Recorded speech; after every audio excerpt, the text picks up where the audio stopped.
Vous êtes-vous déjà demandé comment une personne spécialisée dans la critique automobile, un critique célèbre pour ses remarques si franches qu'elles en deviennent controversées comme Jeremy Clarkson, pouvait posséder une collection de voitures qui impose le respect au monde entier? Ni un milliardaire de la technologie, ni un collectionneur discret de supercars, mais un homme qui a fait débattre des millions de passionnés d'automobiles d'une seule phrase.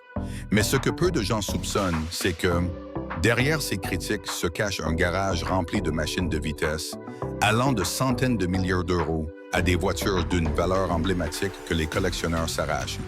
Et la plus grande surprise, la voiture la plus chère et la plus mémorable n'est pas celle que vous croyez. Dans cette vidéo, nous allons commencer par le sommet de cette collection, puis explorer étape par étape les histoires méconnues derrière chaque voiture qui a façonné l'homme qu'est Jeremy Clarkson. En première position, ce n'est pas par hasard s'il s'agit de la Lamborghini Gallardo Spider, l'une des Lamborghini les plus réussies de tous les temps, et aussi la voiture qui a fait se sentir Clarkson véritablement vivant. Avec un moteur V10 développant plus de 500 chevaux, le son de la Gallardo n'est pas simplement un bruit de moteur, mais ressemble à une déclaration de fierté dans les rues. Mais ce qui rend cette voiture spéciale ne réside pas seulement dans les spécifications, mais dans la manière dont Clarkson s'y est attaché. Il a un jour décrit la sensation de conduire cette voiture comme quelque chose qui éveille tous les sens, vous empêchant de rester indifférent ne serait-ce qu'une seconde. Pourtant, c'est aussi cette personnalité passionnée qui a mené à des moments controversés, comme l'altercation aux British Press Awards, montrant que Clarkson ne choisit pas seulement des voitures qui ont une âme, mais qu'il vit lui-même avec une personnalité imprévisible. Et ce n'est que le début, car la voiture suivante sur cette liste apporte une expérience totalement différente, moins brillante que la Lamborghini, mais qui impose le respect des passionnés d'une manière très particulière. En deuxième position se trouve la Mercedes-Benz CLK 63 AMG Black Series, l'une des voitures les plus rares et les plus recherchées que Clarkson ait possédées. Si la Gallardo était une explosion d'émotions, la CLK 63 AMG est la pureté de la puissance mécanique. Avec un moteur V8 de 6,2 litres produisant plus de 500 chevaux, cette voiture n'est pas seulement rapide, elle possède une sonorité considérée comme l'un des meilleurs bruits d'échappement du monde automobile.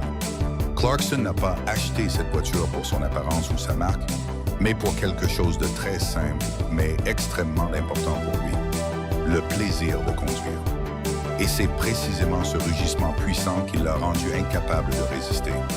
Mais ce qui est intéressant, c'est que malgré la possession d'une voiture presque parfaite, Clarkson pousse toujours les spectateurs à se poser la question: aime-t-il vraiment la perfection ou cherche-t-il quelque chose d'encore plus fou? Et la réponse se trouve peut-être dans la voiture suivante, où le luxe et la puissance se combinent d'une manière totalement différente. La Bentley Flying Spur 2022 apparaît en troisième position comme une opposition totale aux deux voitures précédentes. Ce n'est pas une machine conçue pour la piste, ni une supercar bruyante, mais une berline de grand luxe abritant un puissant moteur W12 de plus de 600 chevaux. C'est le genre de voiture où vous pouvez à la fois profiter du luxe à l'arrière et écraser l'accélérateur pour en faire une véritable machine de vitesse. Mais ce qui rend cette voiture spéciale, c'est Clarkson lui-même. Alors que le monde se tourne progressivement vers les voitures électriques, Clarkson reste ferme sur ses positions, allant même jusqu'à se moquer publiquement des premières voitures électriques à plusieurs reprises. Cela crée un contraste intéressant avec des personnalités comme Lewis Hamilton, qui soutiennent activement la tendance électrique. La question se pose alors, Clarkson est-il conservateur ou préserve-t-il une part de l'âme automobile que beaucoup ont oubliée? Mais si vous pensez que la Bentley était le summum du luxe, la voiture suivante vous fera changer d'avis, car elle propose une expérience totalement différente. La Mercedes-Benz S LSA AMG Roadster occupait la 4e place, une voiture qui a suscité une controverse non négligeable dans la communauté. Avec un moteur V8 de 6,2 litres produisant près de 600 chevaux, c'est une machine puissante développée avec la participation de la division de course AMG. Cependant, tout le monde n'aimait pas cette voiture, et Clarkson a même subi des pressions pour la vendre. Pourtant, il l'a gardée, car pour Clarkson, une voiture n'a pas besoin d'être reconnue par la majorité, il suffit qu'elle procure la bonne sensation au conducteur. Et c'est précisément cela qui a mené à l'une des décisions qu'il regrette toujours. Avoir vendu sa BMW 3,0 CSL à un prix trop bas. Une erreur qu'encore aujourd'hui, Clarkson qualifie de stupide. Cela vous amène à vous demander, la valeur réelle d'une voiture réside-t-elle dans les chiffres du marché ou dans ce qu'elle apporte à son propriétaire? Mais en parlant de valeur emblématique, la voiture suivante va certainement vous surprendre. La Ford GT 2005 apparaît en 5e position comme une affirmation que les supercars ne viennent pas seulement d'Europe. Avec un design inspiré de la légendaire GT40, cette voiture embarque un moteur V8 suralimenté de 550 chevaux, capable de passer de 0 à 100 km/h en un peu plus de 3 secondes. Mais ce qui rend la Ford GT spéciale n'est pas seulement sa vitesse, c'est la façon dont elle a défié les supercars européennes sur leur propre terrain.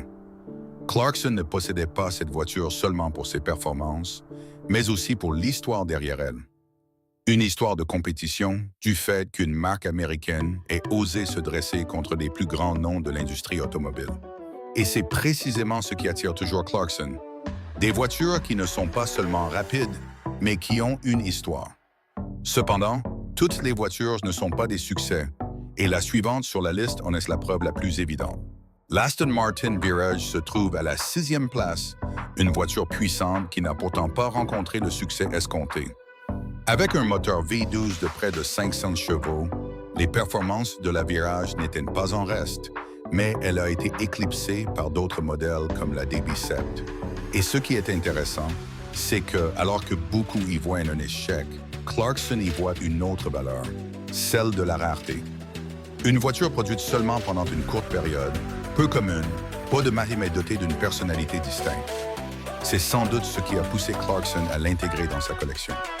Mais si l'on parle d'un attachement à long terme, la dernière voiture de cette liste revêt une signification totalement différente.